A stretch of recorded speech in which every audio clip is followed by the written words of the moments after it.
Okay, good morning. So, if you didn't believe in synchronicity before, you certainly do now because of all the talk of gardens and birds this morning and the song and the daily word, which I hadn't read before, talking about being alive.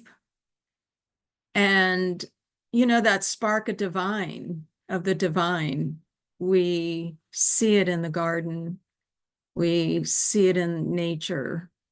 There's Patty rubbing her little kitty cat, knowing that the divine is there in that beautiful little kitty cat. And so I wanted to start. I've always loved that song. And he obviously understood that each morning is a recreation, and each morning we have an opportunity to become something closer to and more aligned with our true self, with our divine spark. There is a quote, you're closer to God's heart in a garden than any place else on earth. I actually spend mornings out in my garden. I talked about a little bit earlier. I live in a townhouse, a small townhouse, but out on the deck, I have all these grow bags. And this year I grew those little short sunflowers, and I've got zinnias. And yesterday morning I was sitting out there, and on the green beans I saw the dew, and I thought, oh, perfect song for us today would be Cat Stevens' song. And beautiful huge dragonfly, and one of the little miniature ones with those fluorescent blue wings, and it was just so beautiful. And when it's not too hot or humid, I take my spiritual readings out there, and I also take out a notebook because I listen to guidance every morning and write down what I get. So that's how I like to start my day. So, do you ever experience such mornings like this where you mindfully hear the bird songs? Obviously, we just talked about that. See the beauty and the dew on the grass, feeling heaven's hand here on earth, and that every morning is God's recreation, a new start. We can begin again right where we are.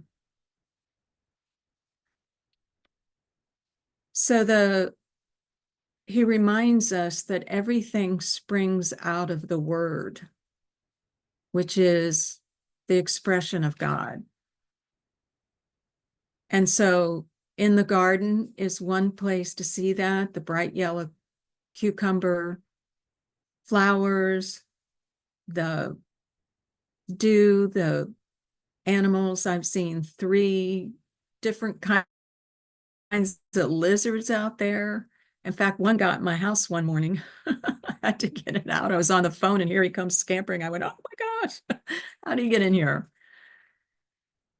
But you know what? The garden isn't always available to us. We have winter time, we have rainy days, where we can't sit out in the garden. And do you need me a little louder? I'll turn it up a little bit. Okay. So what do we do? How do we remind ourselves that we too are God's creation? And so again, I said for quite some time, for many years now, I've had a spiritual practice of reading spiritual books, whether for quite a while it was A Course in Miracles, and just different books, the Bible. And one that I'm rereading right now is In Tune with the Infinite, which is Trine, Ralph Waldo Trine, I believe his name was. So I'm going to talk today about having a morning practice. How many people wake up in the morning and just run to the coffee pot that they set up the night before and grab their phone and start looking at social media or grab the newspaper. But that's our society that we live in. It might not be us. But do we have a spiritual practice to get us going in the morning in the right direction of remembering the truth of our being? I found that starting my day with a spiritual practice is absolutely necessary for my peace of mind. The garden is lovely and the hand of heaven can be felt there, but it's not always available, like I said. I'm lucky that my roommate stays up till the wee hours and doesn't get up until late. So I have mornings to myself, which is just so wonderful. I can spend as much time as I want with spirit. And it's just a wonderful way to start my day. Well, I was at the library a couple weeks ago, and I always look in the news section. And in the news section, I saw this book called The Miracle Morning. Now, I grabbed it. It just sort of jumped out at me, and I grabbed it and started reading it. And I started implementing some of the things. And then I set the book aside and wasn't reading it, and then actually just finished it yesterday. And I'll talk in a little bit about the last chapters actually really beneficial.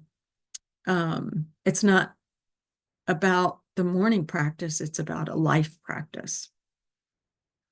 So this book is actually more about personal growth.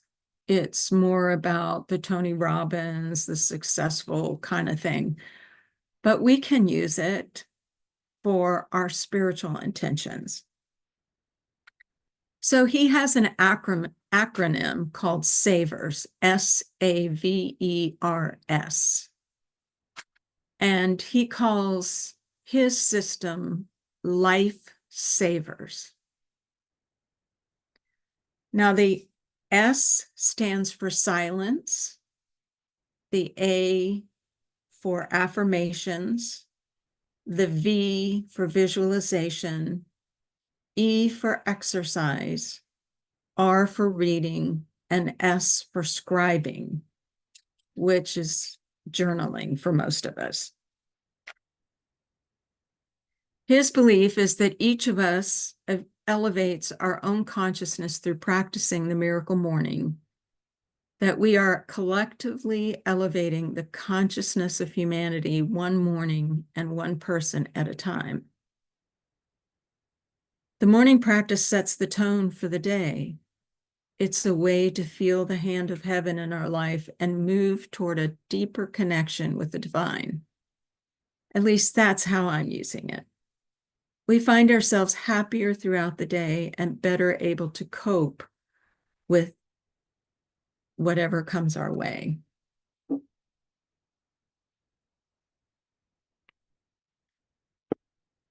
Silence is the first of the 6 spiritual habits. We all know that meditation has many benefits, such as calming the nervous system, lowering our blood pressure, reducing stress, and giving us a feeling of peace. I'd actually gotten out of the habit of real silence rather than listening to guidance, which I'm quiet and I quiet my mind, but it's not really silence because I'm listening. So I added it back in for only 10 to 15 minutes, maybe a week and a half ago. And it's so wonderful. I think because of all my years of meditating in the past and going into the quiet and just the work that I've done, when I close my eyes, the first couple of days, there was a lot of chatter and stuff, but I trained myself again to go into my heart.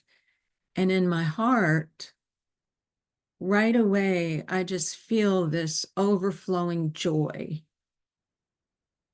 So the silence for me right now, even though it's only 10 to 15 minutes, it's an ability to access the joy, which I believe is what the divine put inside of us as our true nature, our divine nature, and to access that through silence is a beautiful thing. Now, he talks about an emotional optimization meditation. And what he does is you choose to embody peace, inner freedom, love, forgiveness, or whatever heightened state you choose. So step one is you simply choose a mental or emotional state. Step two, you focus on your breath to calm your mind and draw your attention away from inner dialogue. And then step three is you meditate inside of that optimal state. So if you can't quite yet get into that space inside your heart, then you can pick joy or you can pick love and practice it until it becomes the true access to who we really are. It's your choice. You can choose whatever state feels like something you want to have as the mainstay in your life to bring you back to purpose. So the A in SAVOR stands for affirmations. Now, I've never really had much luck with affirmations. I remember writing them, 100 times or speaking them over what Francis Scovel Shin years and years ago, The Game of Life, or whatever those books were. Just, they never seemed to work for me. And he talks about there's two flaws. So, for example, and again, he's more into personal growth, although his last chapter is more about spiritual growth. But the first flaw is that lying to yourself doesn't work. So the people that say, I'm a millionaire over and over and over again, it doesn't work. And then the second thing, he says that passive language doesn't produce results. Now, he takes a more active way of looking at affirmations. And I thought, well, I'll just give it a try. So I've started doing it. So what you do, and I didn't include everything that he said. The first sentence, which is, I am committed to blank. So that's your affirmation. I'm committed to blank. And then you also speak the reasons for this, for your option, as why it's your only option. So for example, I think it was my A1C I had taken. I think is that the one where it's 3 months of what your sugar level is or something? Well, I had it taken during my birthday month. Duh. I kind of allow myself a little more sugar. Well, maybe more than a little more sugar during my birthday month. So I have to get it taken again in October. Well, if I am committed to a better way of eating, a healthy lifestyle, then I can say I'm committed to a healthy way of eating, or I'm committed to a healthy lifestyle. And then why I want to have more energy. So I'll have, I'm committed to a healthy lifestyle and eating healthy so that I can have more energy, so that I avoid certain things in the future, so that I can do more things with my life. So whatever it is, whatever area of your life that you want to commit to, then your affirmation is more action oriented. Now, I don't know. I just started this, so I don't know, but I kind of like the way it feels. And then also one of the other things I thought was I'm committed to healthy diet so that I treat my body as the temple that it is. So we say those things out loud, and then we also say what we're committed to. So I'm committed, the steps we're going to take. So I'm committed to reducing my sugar intake, which is much easier outside of my birthday month anyway. I'm committed to taking my vitamins, I'm committed to choosing on the menu the healthier option. So those kind of things. And he talks about the 80-20 rule. And I've heard this before, like in the alkaline diet, you eat 80% alkaline and then you can eat 20% acid. Well, he says eat 80% healthy and then give yourself some 20% leeway. Like if you go out to dinner or you want a dessert, or it doesn't have to be like confining yourself totally. So you choose one particular area of your life that you want to improve and you focus on those 3 steps. He also says there's other kinds of information, affirmations, but for example, you might start them with I choose. So it might be something like, I choose to be happy. I choose to be at peace with the world around me. And then you read those daily. The V stands for visualization. So you imagine exactly what you want to achieve and mentally rehearse it along with the actions you'll take to get there. So you want to do it with emotion. You want to see it, feel it, hear it, every aspect. So if it's a healthy diet, you can see yourself, visualize yourself having more energy, going to a restaurant and enjoying the food, but you're feeling good that it's healthier. That's just one example. And so you do it with emotion, you feel it, you see it. And so I do that right after I do the affirmation. All right, the E stands for exercise. Who loves to exercise in the morning? Henry David Thoreau says, an early morning walk is a blessing for the whole day. Well, I don't know about you, but I have a hard time getting going in the morning. And I cherish my quiet time before anybody else is awake.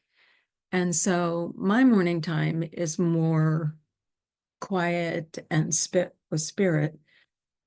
But I have been doing, sporadically chi exercises. So it only just takes a few minutes, but it like wakes me up some. So I actually have them here. I don't know if you can see them. And I can kind of take you through it. You won't be able to see me completely, but I will describe it. And it actually wakes me up in the morning. So you start with rubbing your hands together. If you want to try it with me, you can. You rub your hands together really good. And then the first one is, and everything is 15 times. So 1, 2, 3.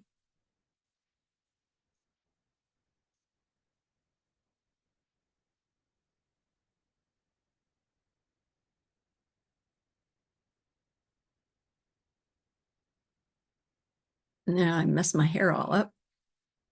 And then the second one is 1, 2, 3, 4, 5, 6, 7, 9, 10, 11, 12, 13, 14, 15. Then you rub your head, get all the juices flowing in your hair.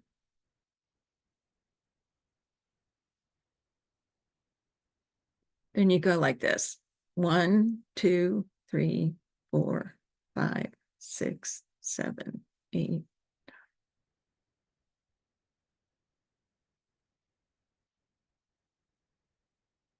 Okay. And then the next one is, so you do your fingers like this, like that. and you do your ears. Oh, I got to take off my glasses again. So you're, or however you do it, but you do this 15 times with your ears.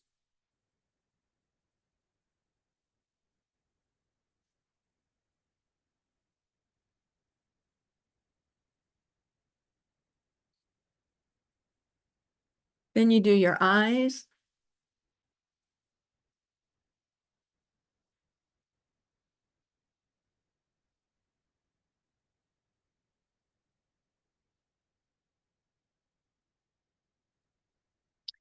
Then the next one is you find that little notch, those little notches in the, like at the, where your neck starts, and you just rub them 15 times.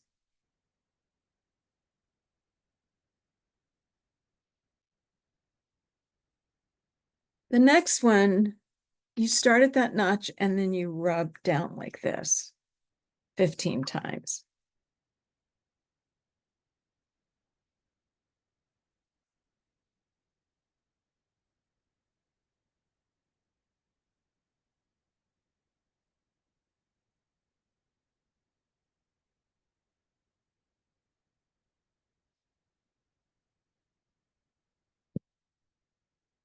Alrighty, let's get to the next page. The next one is you cross your hands like this and you rub across here.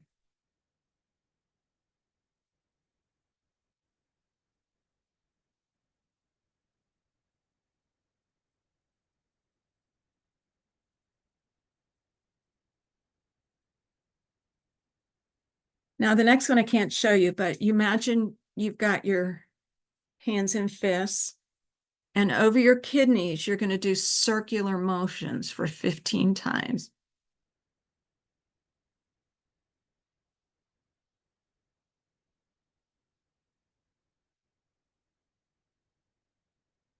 And then you tap with your fists.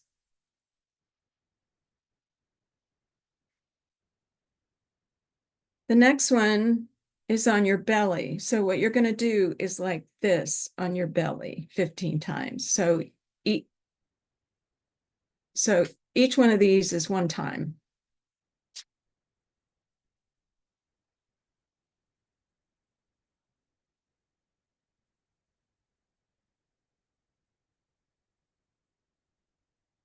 And then you tap.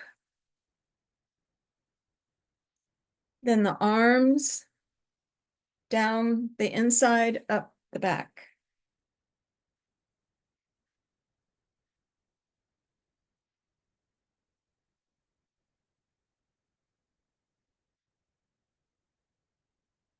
And then one more.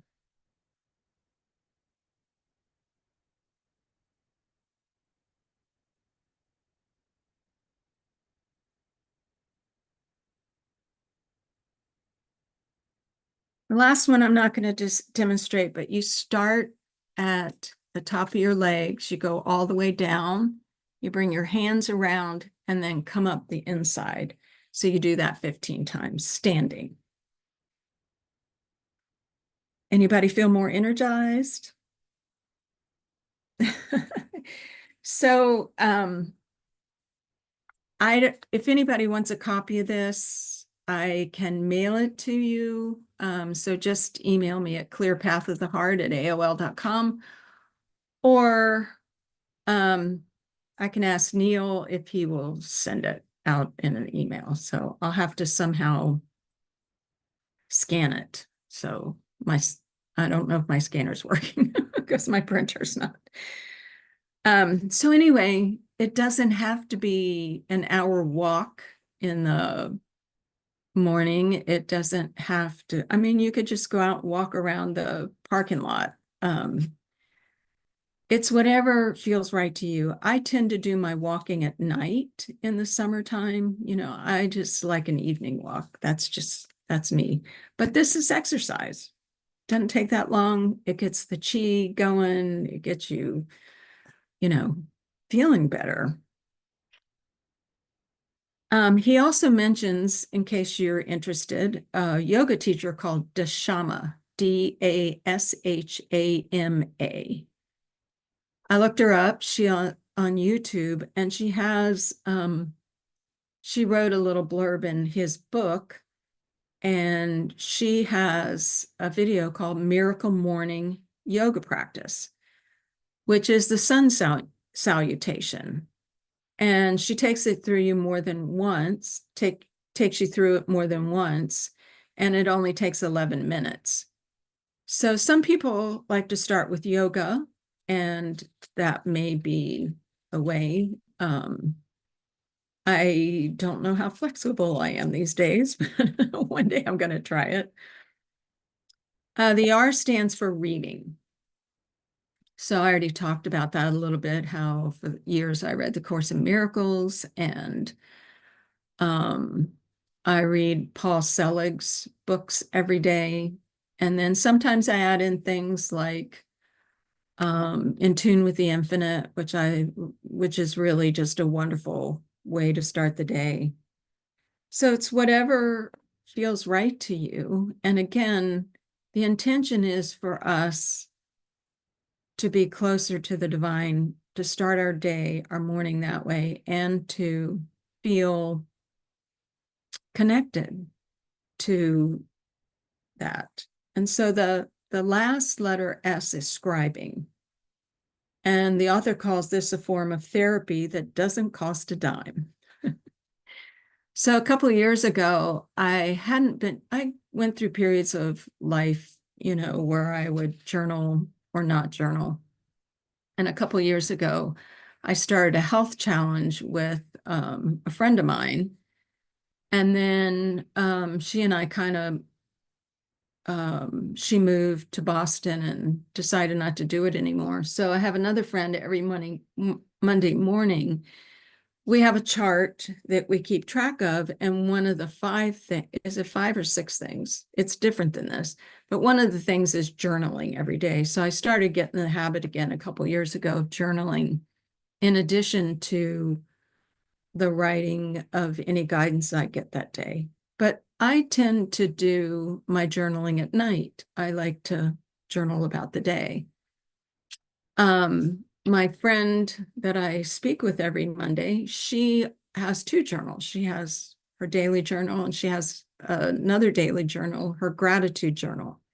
So he talks a lot about the gratitude journal and starting your day in a feeling of gratitude for all the wonderful things. And that fits right in with Cat Stevens' song, where he sees the glory, the awe of the divine out in nature.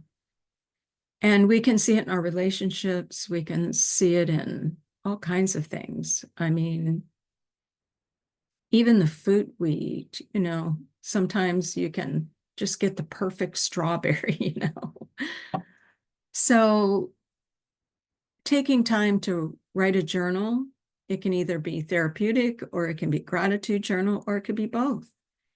And it's whatever works for you. And the author actually goes back and reviews his journal once a year, like at the end of the year.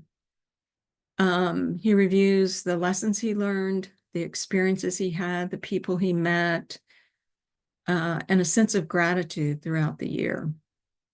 I'm not sure if you want to do that or not, but it's something he does. So he suggests starting small and keep it simple. You can do the Miracle Morning in 6 minutes if you're rushing out the door, a minute on each thing. You can spend 60 minutes on it. He has a whole online group, he has apps, he has all this stuff, which I won't get involved in, but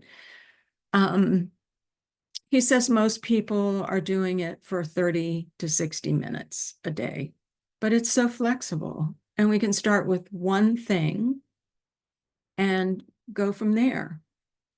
He talks about when you're starting something brand new that you've never done before, there's 3 phases.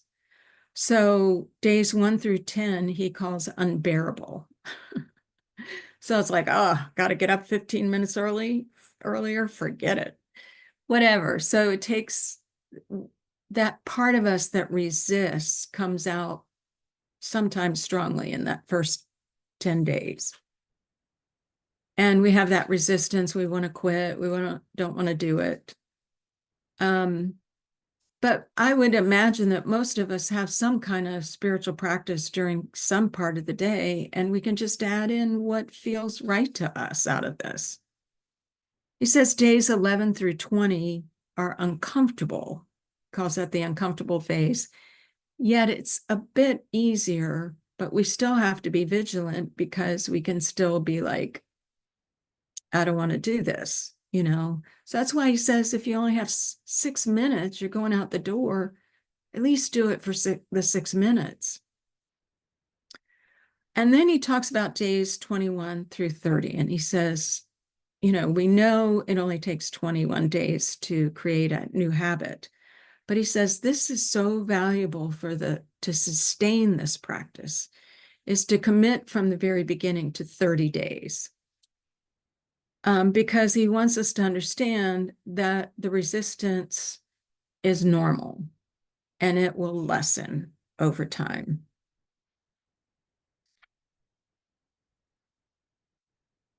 So it's completely up to us what kind of practice we want to have. And I've added these things in and I'm enjoying it.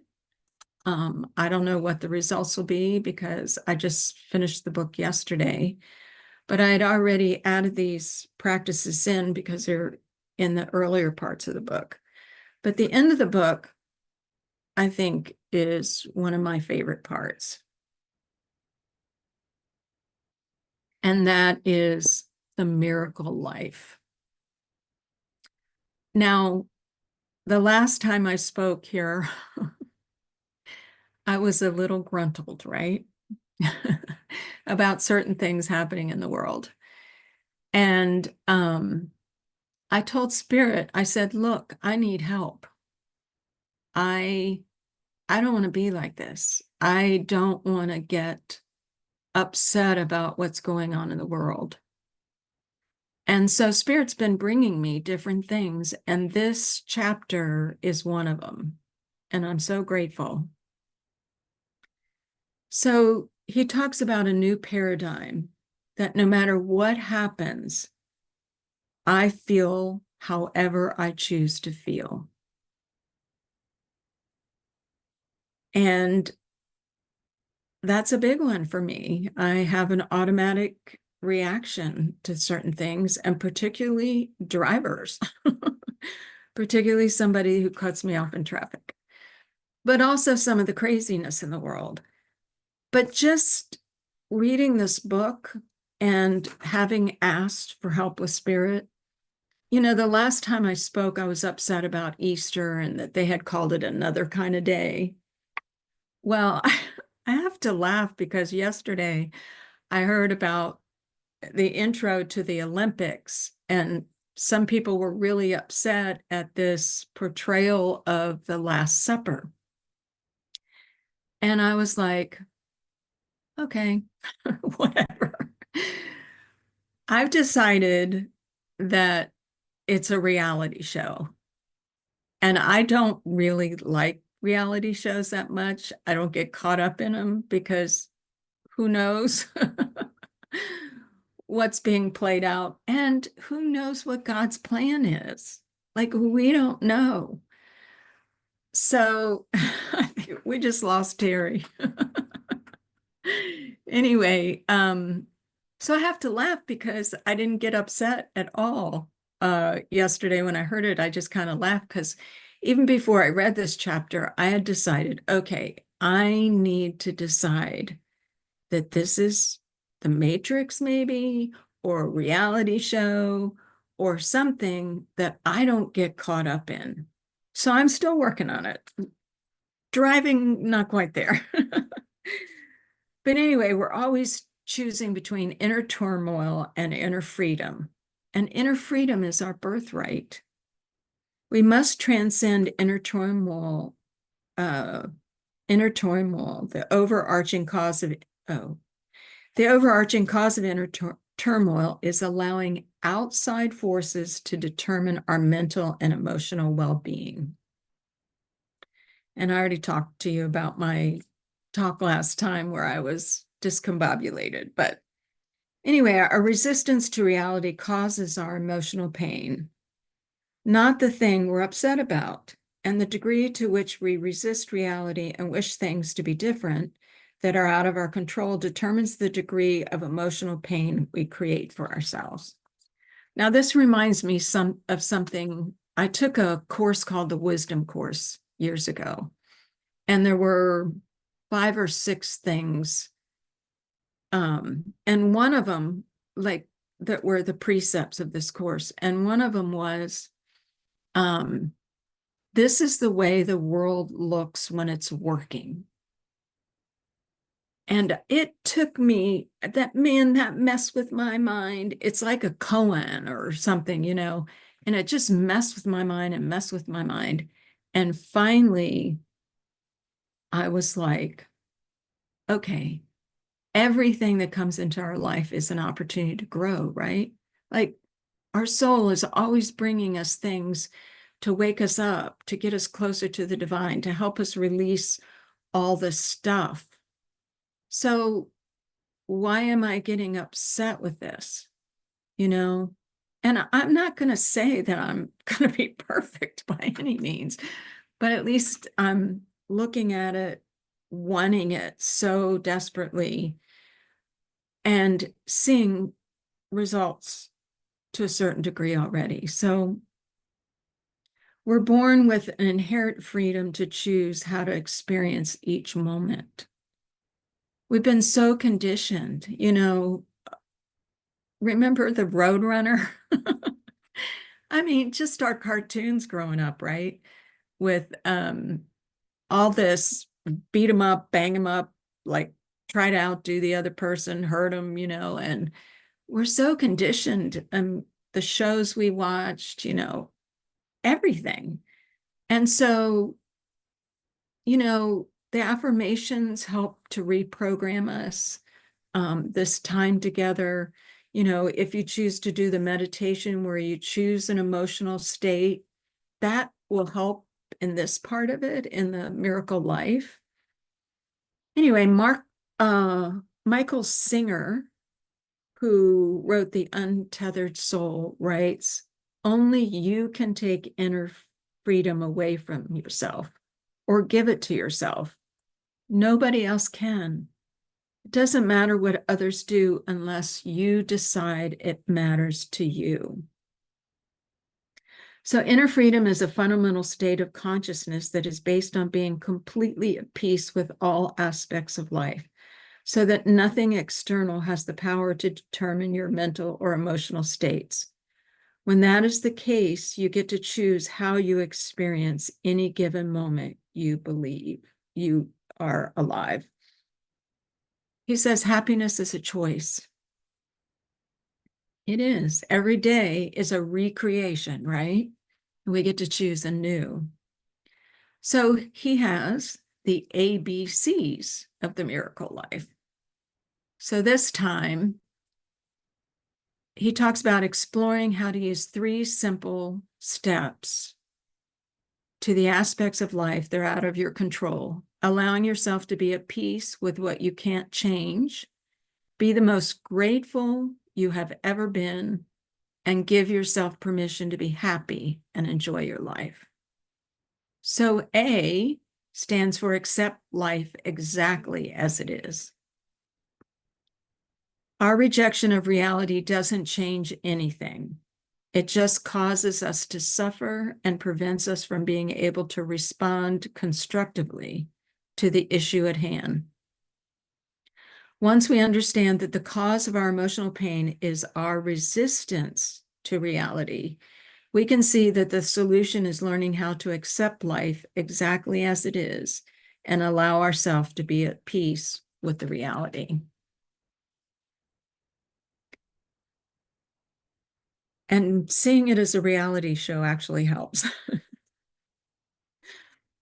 B, be grateful for each moment.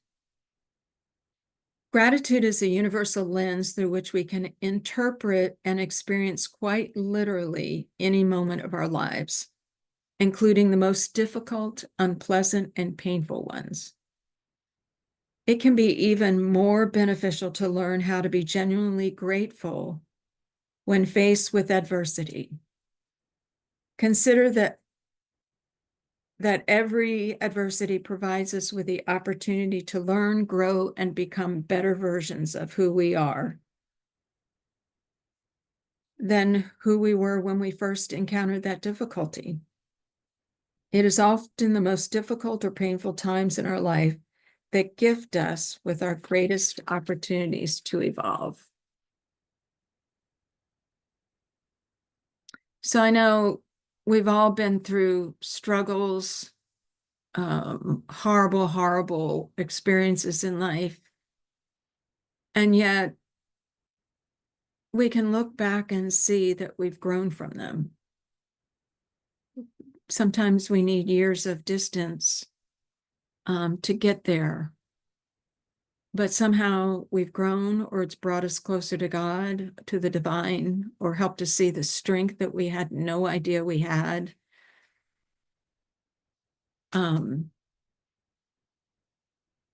So that's to be grateful for. And then C, choose your optimal state of consciousness. So this is where practicing in that silence, choosing an optimal emotional state can help us. So while emotions are often short-lived and fleeting, states of consciousness are underlying and ongoing ways of experiencing every moment of your life. So he talked about me in the book. I can't believe it. He writes, in the moment that someone cuts you off in traffic, you may not have control over that flash of anger you have, but you can control how you feel next by choosing what you will focus on and which state of consciousness you will dwell on. You can't change what happened. You can only choose how you experience each moment. So he talks about the 5-minute rule. His mentor gave him the 5-minute rule. And he said, okay. So he was a salesperson. And his mentor in the sales said, okay, you didn't get the sales. The person didn't show up, blah, whatever it is, you didn't meet your quota. He would do the 5-minute rule. So I'm going to actually try it, but I just finished this yesterday. So, and I actually got my phone out to see how long 5 minutes was while I was reading. But you can get your phone out and set the timer for 5 minutes and just be however you want to be for that 5 minutes. He found that after just a short time, he didn't even need 5 minutes. So you have the 5 minutes and then you say, he chose, can't change it. So you do the 5 minutes and then you say, can't change it. Well, I decided that I was going to say, forget about it. That's my end of my 5 minutes. Just forget about it. In that tone. I mean, we might as well have fun, right? So I'm going to try the 5-minute rule. I figured out on my phone how to do the timer and ready to go here. I don't usually last 5 minutes when somebody cuts me off in traffic, but I'm going to do it and see what happens. I think it'll be fun. So we've talked about the Savers program. We've talked about silence, affirmations, visualization, exercise, which we can use energy work. I mean, you can do Qi Gong or Tai Chi or yoga or go for a wonderful walk in nature. Reading, and then scribing or journaling, which can be a gratitude journal. It can be a journal at the end of the day. It can be both. I can't live without my morning time. Even if it's 5 minutes, I have to have time with my creator. It's the only way to start my day. And in days when I can't connect, I try again later. It's just so necessary for me to have that time. So I hope that this will inspire you to add a few things to your life. Maybe take a little longer to be with Source each day. And the truth is, you don't have to do it in the morning. You can do it any time of day. I just find that that's my quiet time. He ends by saying, let today be the day you give up who you've been for who you really are. And I say, a spark of the divine. And I was looking at Morning Has Broken, not knowing that a lot of times it's used at funerals. I didn't know that. But what if today is the day we let go of that old self of ours, my old self, that we get so outraged at certain things in life and choose to focus on the gift of life, being alive, and the spark of the divine within. And so it is. God bless.